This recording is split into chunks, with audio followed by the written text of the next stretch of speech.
One of my favorite parts about being a parent has been being able to share some of those treasures that I remember from childhood with my kids. One of those things that I have really enjoyed sharing with my kids are some of the books, the children's books that really impacted me, stuck with me. What about you? Do you have any childhood books that come to mind? Something that really spoke to you as a kid, sparked your imagination, let you be somebody or something else for just a little bit of time? So I have a couple of books that I used to love to share with my kids. One of them is called Bears in the Night by Stan and Jan Bernstein. I just loved the illustrations. I loved the story. It was easy to read, was easy to kind of memorize. And so it was an early book that I read a lot when I was a kid. But one of my absolute favorite ones, and one that has been a favorite since I've come back to it as an adult, is called A Fly Went By. It's by Mike McClintock. Have you ever read this book? One of the things I love about this book are the illustrations. I'm a huge illustration person, so I love to be able to see, to visualize. But also the story is so wonderful. It's about a little boy who's outside enjoying some fresh air, enjoying the day, and all of a sudden a fly comes by. And as the fly comes by, he shares with the boy how he is afraid and he has to get out of there. He has to go. And the boy can't figure out what's going on until he sees the frog.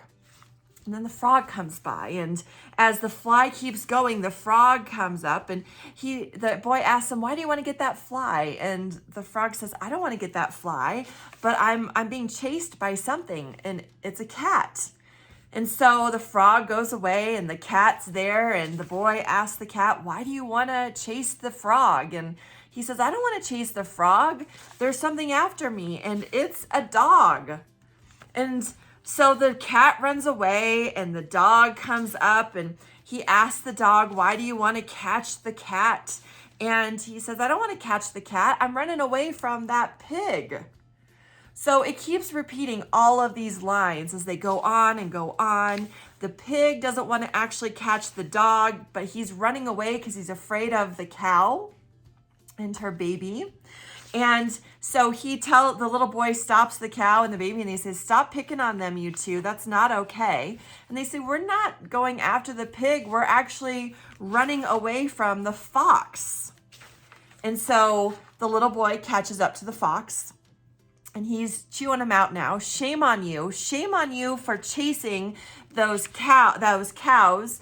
And he says, "Well, I'm not chasing them. I'm running away because there's a man with a gun."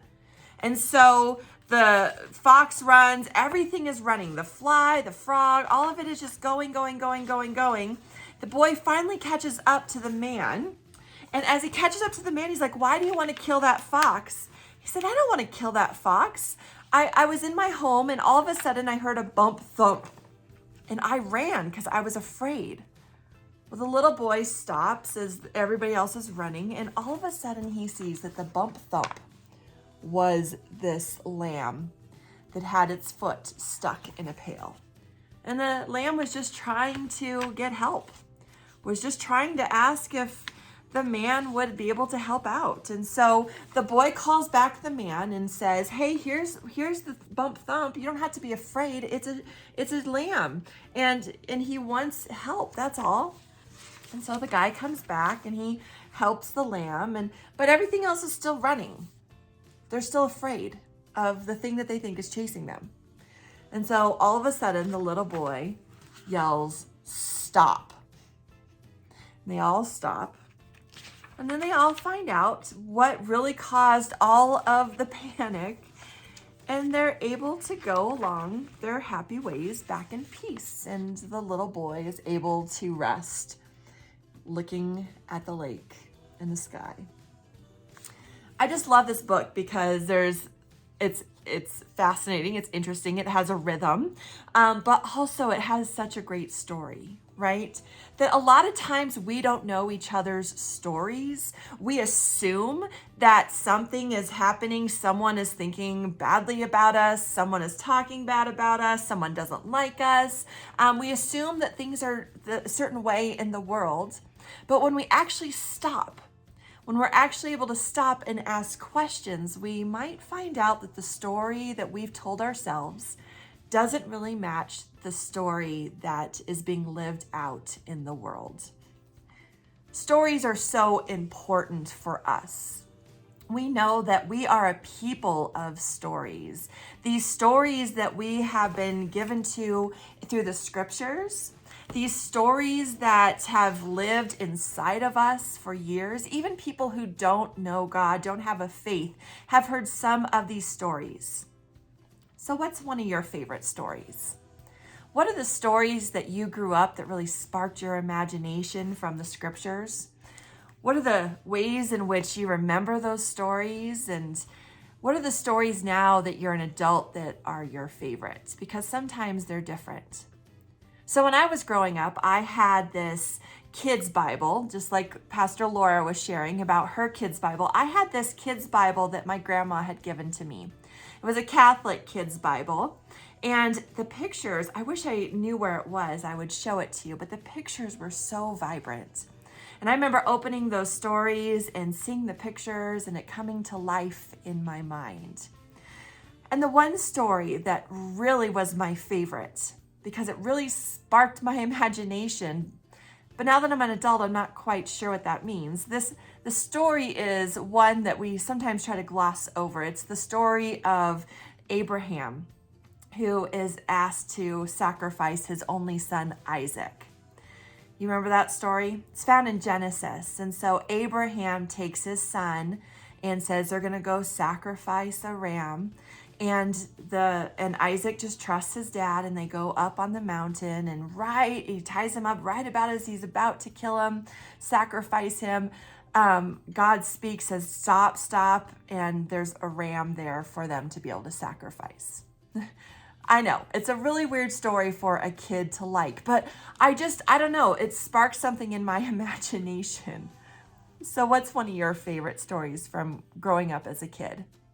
Well, now that I'm an adult, that story's a little bit harder for me. I have to wrestle with that story and try to really understand it a little bit differently. It doesn't feel like it's a story that I relate to anymore. But there's other people's stories in the Bible that have come to life over the years for me. So a lot of times I think about Moses. I think about what it would be like to be Moses, and I enter into his story, thinking about what it would have been like to grow up in the palace, and then all of a sudden to find out that you're actually one of the Israelites, the Jewish people, and you should be enslaved, and then how that would feel, and that outburst of anger and not knowing what to do with that, but then God meeting you in a burning bush. I mean, I can't even imagine that. That sparks so much imagination and images for me.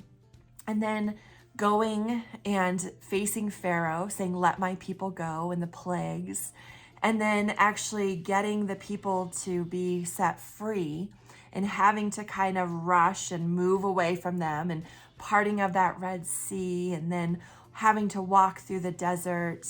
One of the kids at our Spark service on Sunday said that his favorite scripture was the one of Moses striking the rock and water coming out of it.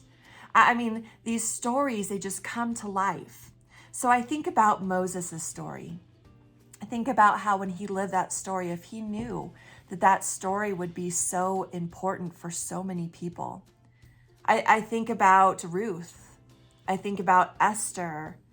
I think about Mary, the mother of God, of Jesus. I think about Paul. I think about doubting Thomas a lot. I think about their stories. And as I think about their stories, I begin to think about my own story, the way in which I have encountered the risen Christ. You see, our stories might not be written in this book, but our stories are still really important. They continue to tell the story of God's love. They continue to tell the story about understanding yourself in that relationship with God. And they continue to tell the story of having relationships with other people. So what is your story? What is your faith story? The places where you have encountered the risen Christ. And then as you think about other people and about listening to their stories, how might you not understand their story completely until you really listen? How might you have passed judgment on somebody else's story without truly knowing their heart, knowing the ways in which they have encountered the risen Christ? See, our stories are important.